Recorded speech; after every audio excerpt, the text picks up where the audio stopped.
Hi everyone, welcome back to the Navigant Credit Union Broadcast Center. I'm GoLocal News Editor Kate Nangle. Thanks for tuning in for the 4 o'clock show. We have a full one with you here. We're going to kick off with Carl Waddington, CEO of VIVCO and former political candidate. Thank you for coming in today. Thanks, Kate. Thanks for having me. I appreciate your taking the time to come downtown here in Providence because I know you're a busy guy.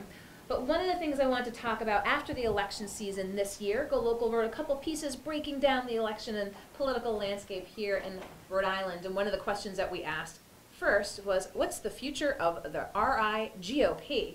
Now you have some unique insights into that as well as we're going to talk about the broader structure of leadership in Rhode Island. But let's start just at that GOP level with what we saw with this last election session. So, Kate, you know I've told you that I'm not a political analyst. I'm not a political operative. But I do have some just street insight to this. So what happened was that the GOP had their clock cleaned, basically, in layman's terms. But it's not a bad thing and it's not a good thing. But the thing that I see from the layman's terms, it's a defining moment for them. It's a time for them to reflect on what do we want to be, right? And with that, what do we want to be? When everybody has a defining moment, and I kind of look at this from the business perspective. And politics, everybody says politics really isn't business, but it's still a process that I look at as a business. So if it was a business and we had a launch of a product and we had a launch and we were going to do something and we just kind of missed the target totally, it's a time to reflect and look at what did we miss? And I think what they missed is maybe the voice of the customer. Okay. And the customer being the voters of Rhode Island. What are the voters of Rhode Island looking for? Wouldn't you think? Do you think it got kind of mired in the inter-party politics, the sort of jostling for who was going to be on top tickets? It's a small party, relatively speaking, here in the state. How do they move past that? I mean, as you said, does it have to really turn the corner and focus on the voter? Yeah, so the defining moment is really a point that our organization went through this 18 years ago. That things happened, we had all these thoughts that we were all this, we were all that, and all of a sudden we find out we're not all that, and we're not all this. So at that point, we had to say to ourselves, who are we? What's our purpose? Who are we serving? And what are the gaps between that?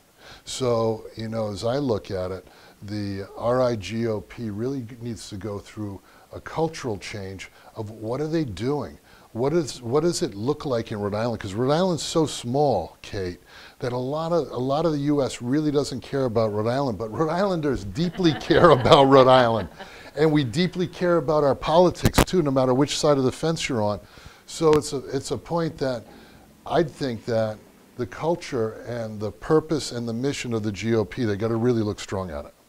And as you said, you made a good point of Rhode Island versus the rest of the country. Obviously, it's a unique situation that Republicans find themselves in around the country with a very unique president. And that seemed to overshadow a lot of the discussion and debate throughout the political season. I mean, is it imperative that the RIGOP find their own identity part and parcel apart from the national party in and of itself? Well, remember, Rhode Island was founded on We're the Lively Experiment. It's at the State House. You can read it above the State House when you sit on the back steps. And Rhode Island, just from the beginning of time, is its own anomaly and has its own uniqueness, its own quirkiness, its own likes and dislikes. And I don't think the RIGOP really hit the basis for what real Rhode Islanders were looking for. And I don't know if their message was cohesive enough, because as a small group, that means all your pieces have to mesh very, very tightly and to get a big machine going, right? And there clearly was obviously some inter-party issues, obviously through the primary, trickled down from the gubernatorial. There were many down-ticket races that saw primaries, but of course the gubernatorial one. Speaking of gubernatorial, obviously this current governor is term limited and we're going to see another election in 2022. Is there no better time than now, because again, you'll have that open playing field without an incumbent to really kind of hit the reset button? Yeah, and as you rebuild a culture, are you going to rebuild it big, or are you going to take it from the fundamentals and have a realization that the ROGIP has some real basic issues that they need to address, and they need to have an emotional connection from all the people that are part of this, have a cohesive voice and direction. And I didn't see some of those pieces happening there. I saw a lot of fragmentation. So to go for the 2020, no, it's the 2022 election, boy, you better start working really, really, really hard right now. And it's not saying that it's insurmountable, but you got to get together and you better start looking at what Rhode Islanders want. And is it something that gels with the RIGOP in the direction that they want to go? So you had tossed your hat in the ring. Let's ask you while we have you on the show here, potential to get back in the arena. No, I think my four-day foray. 4-day foray. 4-day foray, thank you. My 4-day foray was enough. I think that I have a lot more fun on the outside doing what I do. I have a lot of liberties with the current administration to help work on things. And I actually offered up to the RIGOP because my strong suit is cultural development and emotional connection. So I offered up that, you know, I'd be more than glad to work on, if they want to work on it, and if they have the self-realization, who are we, what do we want to be when we grow up, and just take small steps. Because I look at building any kind of thing. Look at what you guys have gone through at GoLocal Prov. You guys started with a vision, but every day was just chipping away, chipping away, chipping away. So the RIGOP has to have that big vision, but how do we chip away daily? How do we get cohesion? And what do wins look like for us? Right? Does win look like the governor's seat? I don't know. Or do you start lower with getting more, more players, more players in the House, and more players in the House, more local players? Do you start just getting people to have dialogue that the RIGOP is an independent Republican look? It's not a national Republican look. Is that part of the party credo? I don't know, but that's for them to decide. One of the things that we had talked about before you came on the show here too, obviously you're a leader in business, and when you talked about leadership just in general across the state, and the focus and the emphasis on these, the elected titles and the elected officials. Yeah. But you've always been a strong proponent that what's going to make Rhode Island stronger is not necessarily elected leaders, but leaders in every facet of the community, of business, of arts. That's what's really going to take the state to that next step and get us moving forward. Right. And I think what I was alluding to, Kate, was that if you have that in your DNA and you have a vision, you have a passion, is that you don't need a title, you don't need a badge, you don't need a license to lead others. You know, if you can get emotional connection and make some real change, whether it's feeding hungry people, whether it's homeless people, whether it's drug addiction, whether it's beautification for downtown Providence, whether it's taking care of old people, whether it's just mentoring young people, whatever it is everybody has the personal power to start a movement. And then I kind of rolled that back to say that during this political season, we had a lot of great people come out to put themselves in front of the Rhode Island public, and a lot of those people, their wishes and dreams didn't come through, so they weren't elected. But that doesn't mean that that's a stopping point. Like, what are they going to do now to define themselves? It would be really interesting. You talked about the governor. There's no re-election point. She has 4 years. And I hope that the governor takes this to really define what her 8 years here is in Rhode Island. And you had a bunch of other gubernatorial candidates, Alan Fung, you had Joe Trillo, you had Patricia Morgan, you had Giovanni Friccione, you had some people from the moderate party. It was, we'll think of the name in a minute. We'll have to type it in. Sorry about that, because he was a very good speaker. But what are they going to do now to define Rhode Island? And I'm not taking anything. They were all passionate about Rhode Island in their own way. They were all extremely passionate about Rhode Island, but they couldn't get enough critical mass to get moving. But what are they going to do now to define Rhode Island? I'll tell you, one of the things what we're able to do here, Carl, is able to let folks, submit opinion pieces. And I've heard from a number of folks who ran, didn't get elected, but are still wanting to weigh in on the process, weigh in on democratic participation, wanting to have their voice heard. So you raised a good point. Just because there wasn't a win doesn't mean that these folks who, again, went into the arena, and kudos to those who decide to run for office, but can still make an impact here in the state moving forward. But wanted really you to come in and tell us your thoughts, again, having turned VIBCO around, as you said, 18 years ago. Right. Again, that sort of look at the Rhode Island GOP after this last election season. And it was really hard work.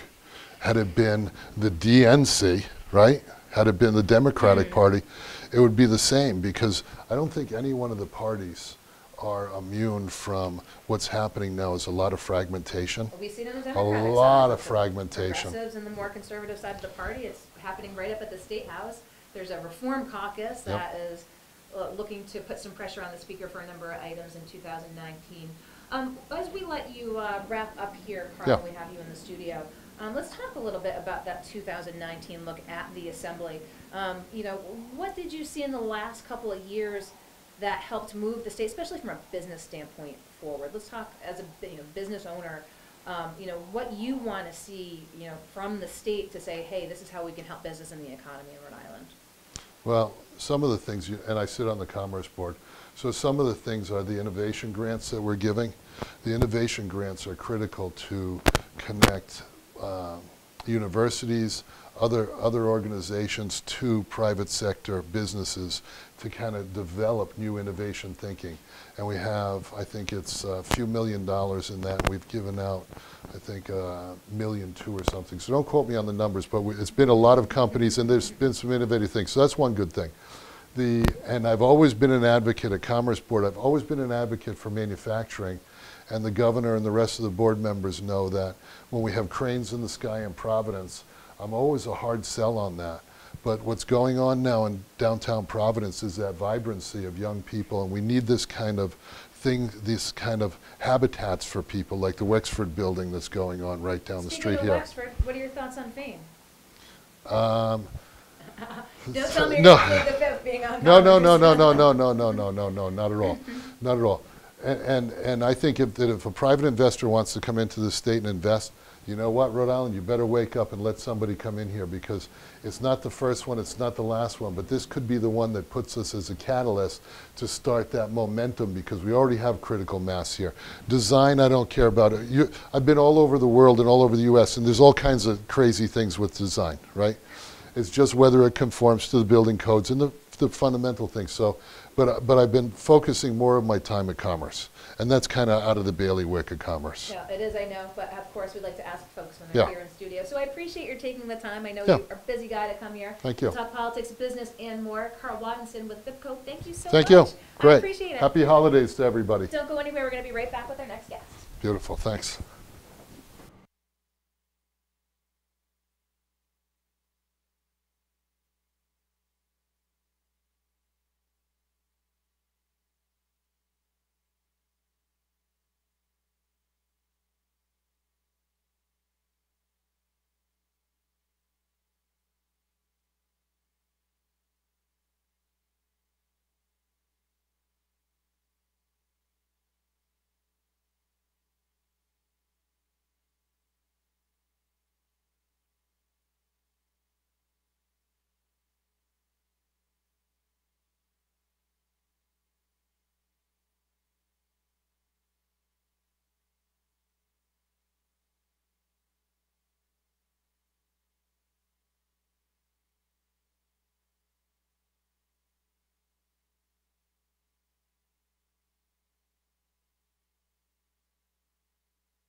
Hi everyone, welcome back to the Navigant Credit Union Broadcast Center. I'm GoLocal News Editor Kate Nagel.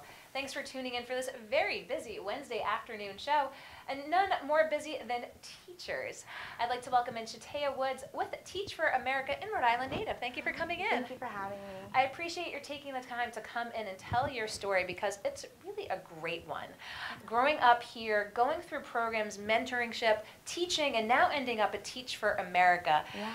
So let's go back to the beginning. You're a St. Andrews alum, but back in high school, you started to get some exposure to maybe education is something I might want to pursue for a career. So tell us a little bit about that. Yeah, I will. So I went to charter school for elementary and middle school. I went to Paul Covey. I then went on to St. Andrews for high school, and then I went to Lynchburg College in Lynchburg, Virginia.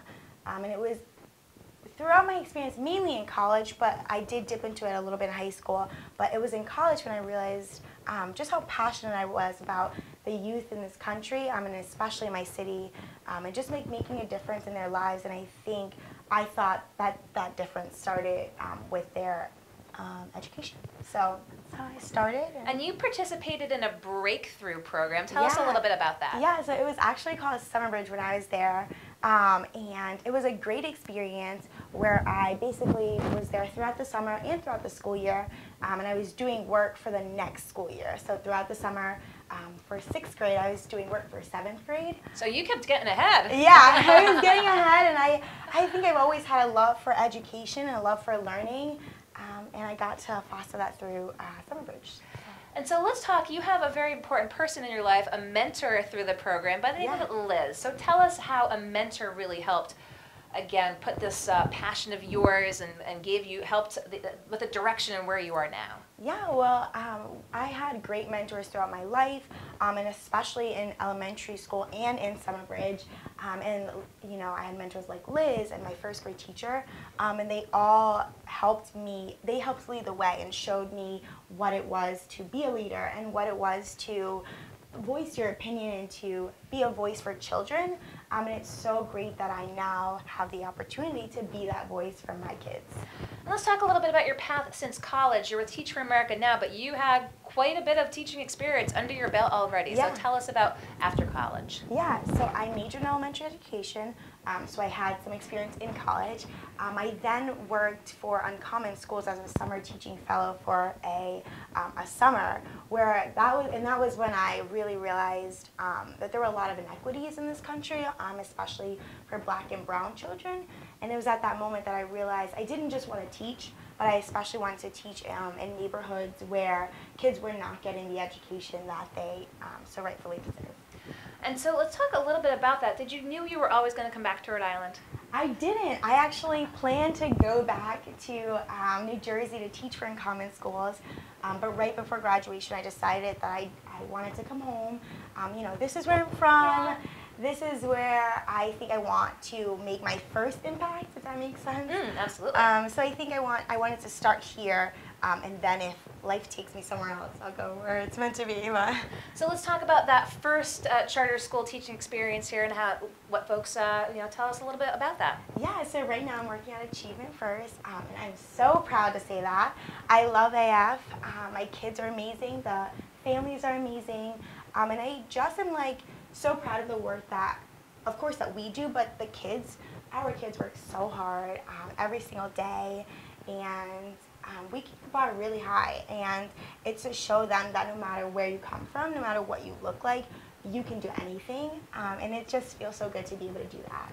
And talk with us a little bit about the Teach for America program in itself. We've had folks on here before, but just explain sort of how the Teach for America core members fit into the fabric of the school and how rigorous it is to take part in this program. Yeah, well, it is. I mean, it's definitely a lot of work.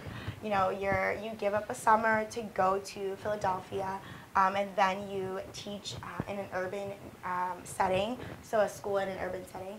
And so it is a lot of work, but it's so rewarding, and we're all so passionate about the work that we do in making sure that each child in this country gets the education that they deserve. So I think yes, it is a lot of work, and yes, it's hard, but it's very rewarding and we're all very passionate about it. And it really is a community and a family because you go through the program now, but you're part of this huge alumni network that I'm sure you can really tap into when, as you said, you really want to start making your impact here, but as you think maybe about next steps that you can get that advice, get those, again, key networking to say, maybe I'll go someplace else. So might you take off, or is it a wait and see type of thing? I definitely think it's a wait and see type of thing. I'm really happy right now with IF.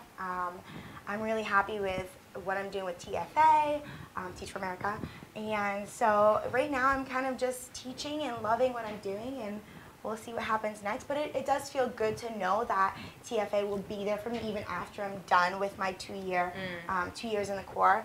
I know that, you know, from speaking to alum and from just everything I've experienced so far, that they will be there for me to support me no matter what I go on to do afterwards.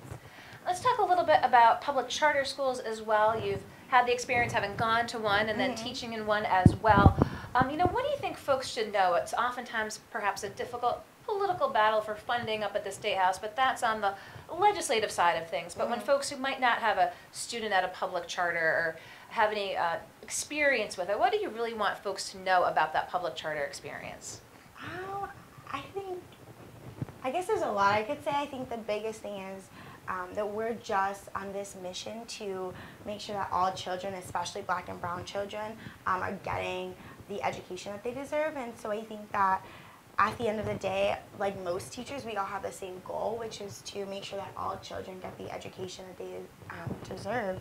So I think just knowing that, like, even though we work at a charter school and we don't work in the public schools, we still have the same mission to make sure that all kids get that education. And what are the biggest challenges facing your students in the classroom, out of the classroom? Every day you go, energized to help them learn, but again, folks who might not have kids in school right now, it's a tough world out there. Yeah, it's really tough.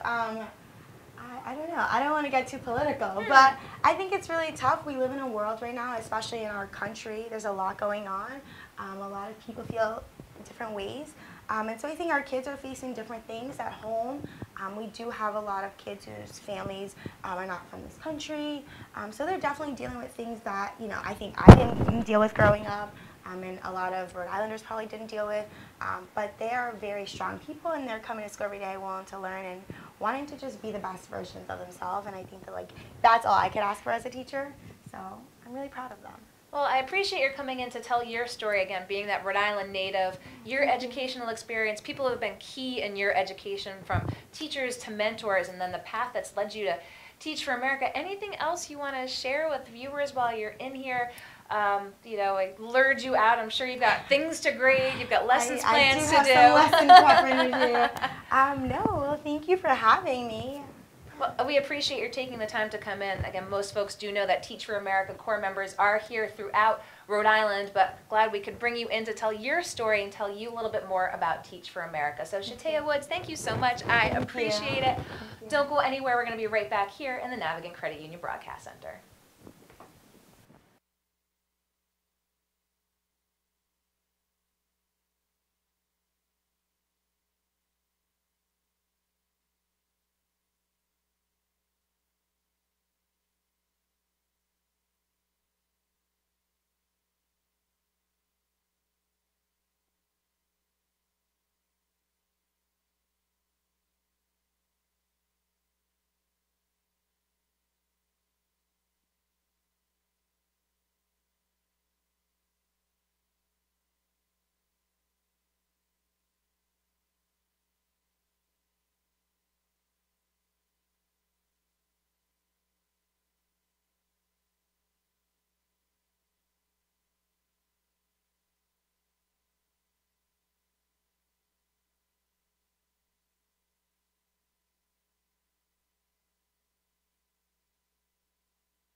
Hi everyone, welcome back to the Navigant Credit Union Broadcast Center. I'm GoLocal News Editor Kate Nagel. Thanks for joining us for the 4 o'clock News and Politics show. We kicked off with Carl Waddenston with VIBCO. welcomed in Shatea Woods with Teach for America. Now a familiar face, Mike Stenhouse with the Rhode Island Center for Freedom and Prosperity. Thank you for coming in today. Good to be back, Kate. I appreciate it. We're at the end of November here. December's going to fly by. Before you know it, we're going to be back in the 2019 General Assembly session. And the center just put out a very interesting release calling for a constitutional amendment to codify legislative reforms that have been made. And so talk with us, walk us through the thought process here, why you think this is necessary. Well, actually, legislative reforms that haven't been made yet. You know, a lot of people believe that how we make the sausage legislatively in Smith Hill is in the hands of too few powerful people, the leadership in the General Assembly. And we've agreed with that, and we've backed some reform efforts by Jared Nunes, who's soon to be former rep from the Coventry area.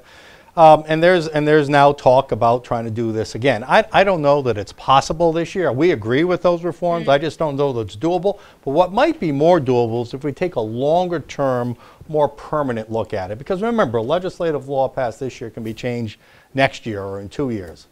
But if we're serious about changing the structure of the way we make the legislative sausage, then we should put that into the Constitution so that some power-hungry future leader can't change that.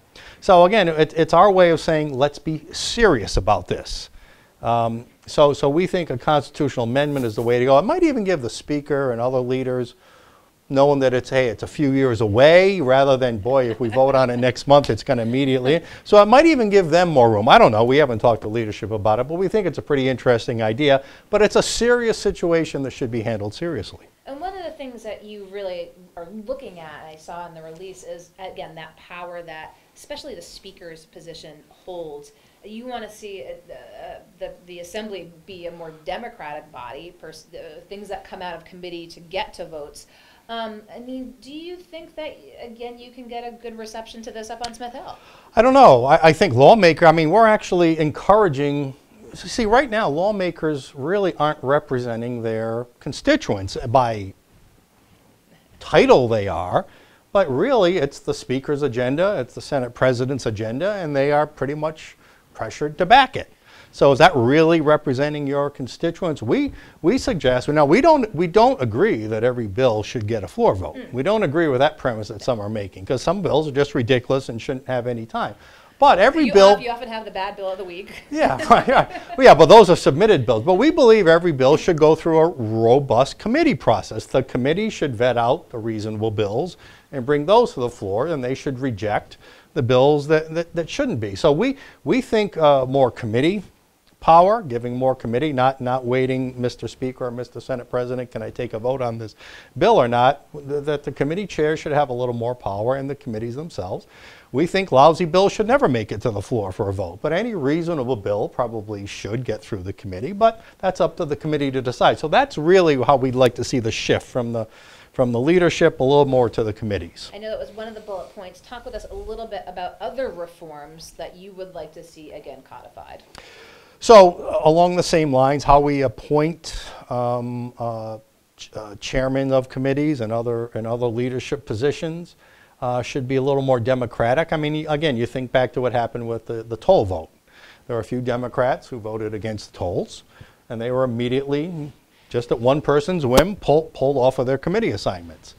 I'm not sure that that's how lawmakers themselves want it. They don't have any choice in that. So we should have rules about how those positions are appointed or unappointed.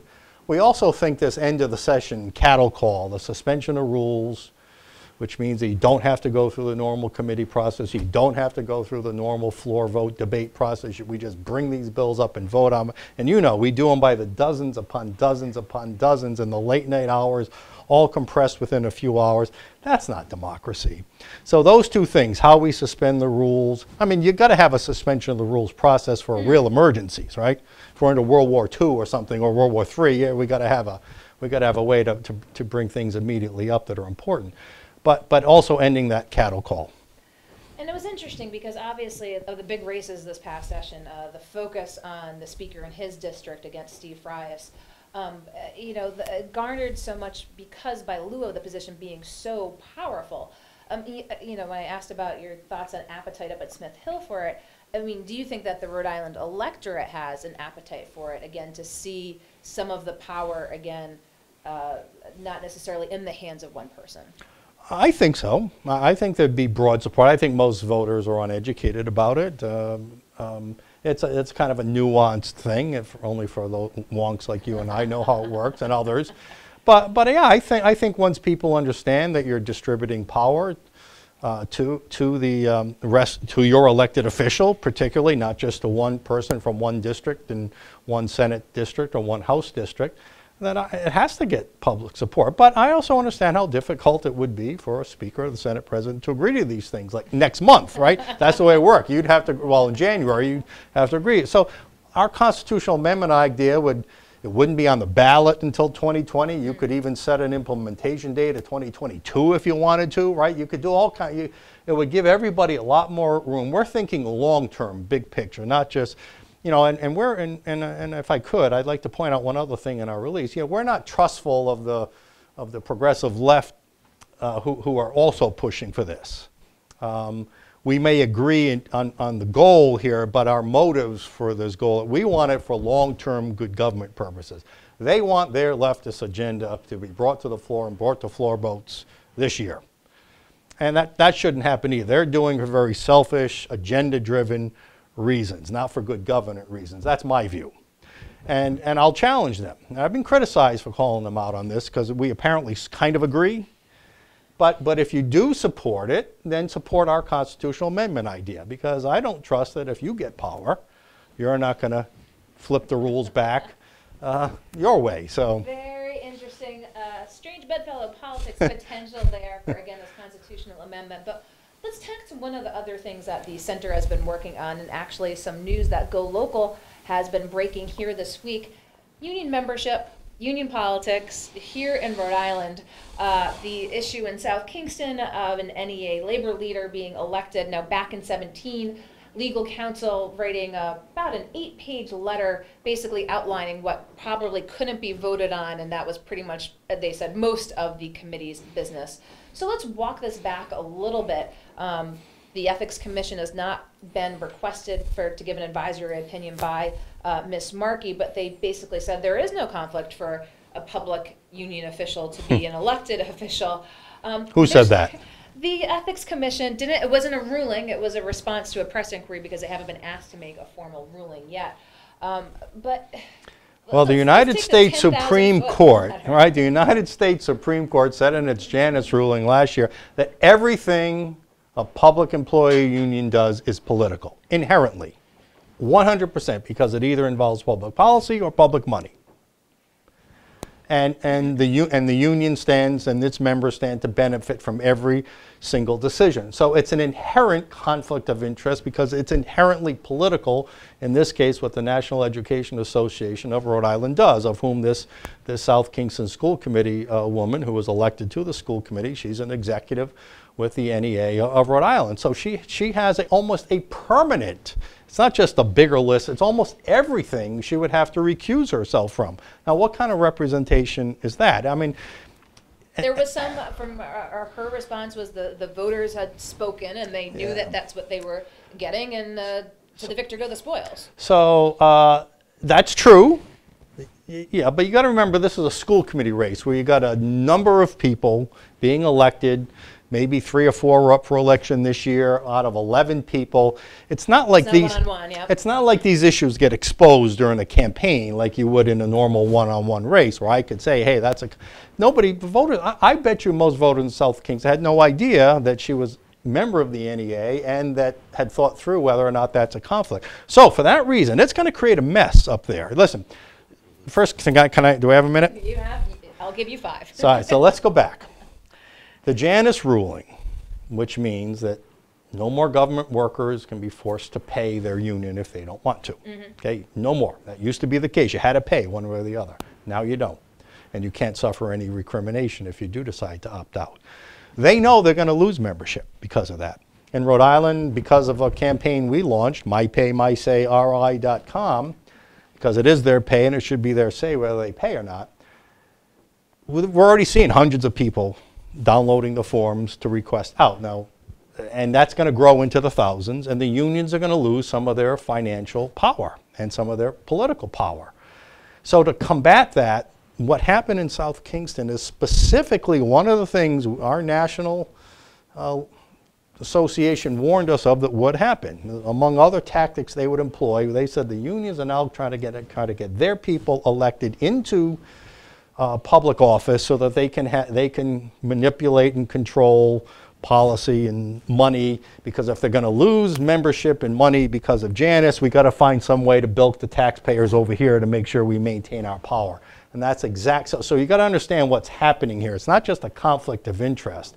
It's really part of a corrupt national and local strategy to make sure the unions maintain their political power. And I don't think many voters, if they know that, would approve of that. I really don't. So that's why I'm either calling for her to resign, because I think any decision that school committee makes can be tainted as illegitimate because she's illegitimate on that board. It's not her fault. It's just inherent in her job. Or there should be a recall election. Now, I don't know what the rules are in South Kingston for a recall. You may have to do something criminal. I don't know. But one of the two, the voters should have a chance to reconsider this, or she ought to save everybody the trouble and step down, because she's not going to be able to vote on a lot of these issues anyway. Do you think a lot of a lot of statewide attention will naturally be paid on what votes are taken and what votes she recuses? Yeah, that's what I'm saying. She's drawn a lot of attention now to South Kingston. South Kingston doesn't want it. I doubt South Kingston teachers want this. I mean, this is making the union look like the corrupt bully that they're often accused of. It is a corrupt bullying tactic, and teachers don't want that stigma on them. They should be asking her to step down, even though she's their team leader per se. You know, none of us would want a team leader who's tainted that way. So I think teachers should stand up and make their voices heard and say, listen, you ought to step down. This doesn't look right, and it makes us look bad. They're just public servants trying to help our kids. But yet now we got somebody trying to manipulate the taxpayers up there on the school committee, and it makes teachers look bad. So if you're a teacher out there, stand up for yourselves. Well, one of the interesting things in South Kingston, they had basically some charrettes to look at the legacy project. So it was to look forward at the future of education in South Kingston, the population of the students that has diminished in the last number of years, including closures of schools. Now, I was able to watch a little bit of the school committee meeting last night So you got bumped off, the huh? live stream wasn't quite functioning. But they did make mention of the fact that even if they get the maximum 4% a budget increase that is allowed by law from the town council, their budget is still 2.2 million in the hole. Again, with these budgetary issues, I mean, that's the number one issue that the school committee is facing. And so school closures were identified in that letter from the council as to again, a potential. And I think that's why Miss Markey ran on there, is to make sure there are no job losses as part of that. I mean, that's essentially ripping off the taxpayers, but the unions don't care about that. That's what they do. They rip off taxpayers. In fact, can I tease something for you? Probably in the next 6 to 8 weeks, we're going to release a report that's going to show the cost of unionization in our state. And we, by a conservative estimate, if we just paid public employees the normal market rate, we've done a lot of research on what that would be for all kinds of jobs, Okay. not this excessive premium that we pay, and all other things that unions force taxpayers to pay for outside of personnel, that your property taxes could go down at a minimum of 12%. Well, All right, so that report is coming out as soon as we go through some more iterations of it. okay, sounds like we have the next opportunity to have you back on live. You heard it here. So Mike Stenhouse with the Rhode Island Center for Freedom and Prosperity. Appreciate your taking the time to come in here into the studio. And don't go anywhere. We're going to be right back with our final guest here in the Navigant Credit Union Broadcast Center.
Hi everyone, welcome back to the Navigate Credit Union Broadcast Center. I'm GoLocal News editor Kate Nagel. Thanks for joining us for this 4 o'clock news and politics show, and we're ending on a political note. I'd like to welcome in Alex Santangelo from Brown University. Thank you for joining me today. Great, thanks for having me. I appreciate it. Well, we've heard from a few political folks here and some political issues, but at Brown, you are part of the No Labels political group on campus to really kind of look outside those Libertarian, Green Party, Republican, or Democratic nods, and you're actually going to have a forum this week bringing Republicans and Democrats together. But I want to hear the Alex story. I want to hear about the No Label story. Why did you say, this is really for me? Sure. So I'm a senior at Brown, and 4 years ago, someone who just graduated, Bryce Campanelli, founded a group or chapter of No Labels. It's a national organization. There's a caucus in the House called the Problem Solvers Caucus. And at Brown, we saw that a lot of different political groups kind of siloed themselves in their own bubbles, and there wasn't that fruitful discussion going on. And so No Labels, on a weekly basis, we try and bring together people across party lines to discuss policy issues from national security to immigration to healthcare, and have a lively debate where both sides can respect each other.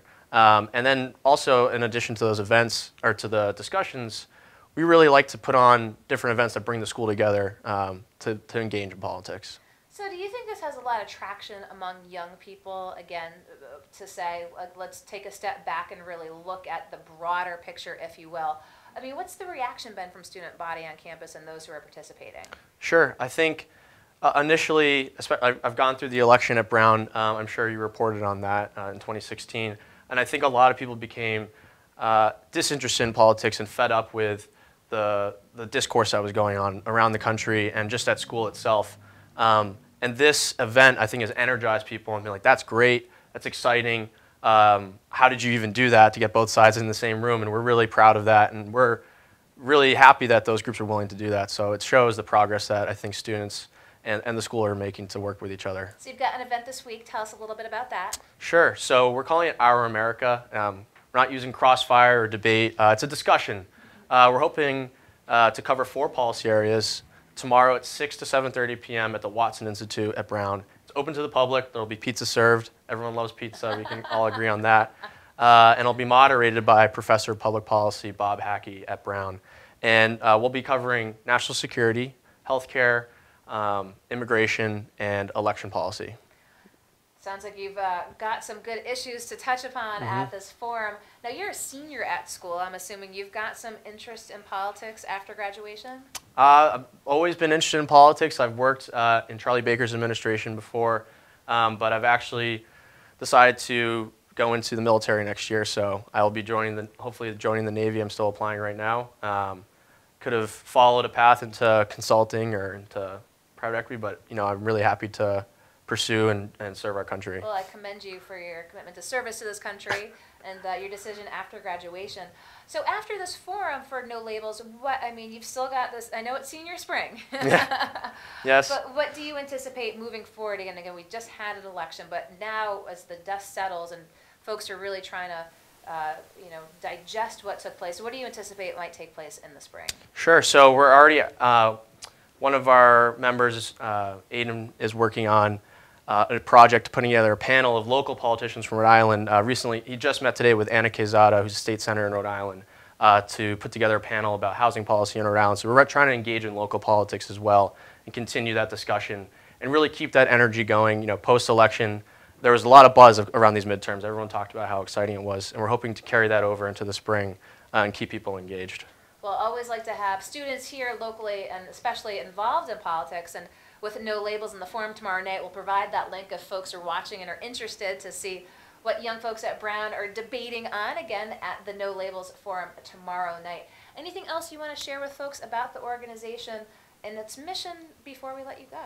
Sure. I guess my closing thought, and I think it goes along with what our aim is on campus and what tomorrow's event represents, is to show, A, that students at Brown especially don't have to follow what's going on in the national discourse in D.C., on CNN, on Fox News every day. I think it can show the wider public that students are intelligent and respectful of each other and can engage in meaningful discourse, and that's what we're looking to do tomorrow. Okay, future is bright, youth is served. Alex Santangelo, thank you so much for coming into the studio today. And that just about wraps up a full day here of Go Local Live. 3 o'clock was Laura Afonso with food and drink. And of course, 4 o'clock was full with news and politics. Tomorrow we'll be back with Chelsea Gay here in the Navigant Credit Union Broadcast Center. But in the meantime, check out GoLocalProv.com and find us on Facebook. I'm Go Local News Editor Kate Nagel.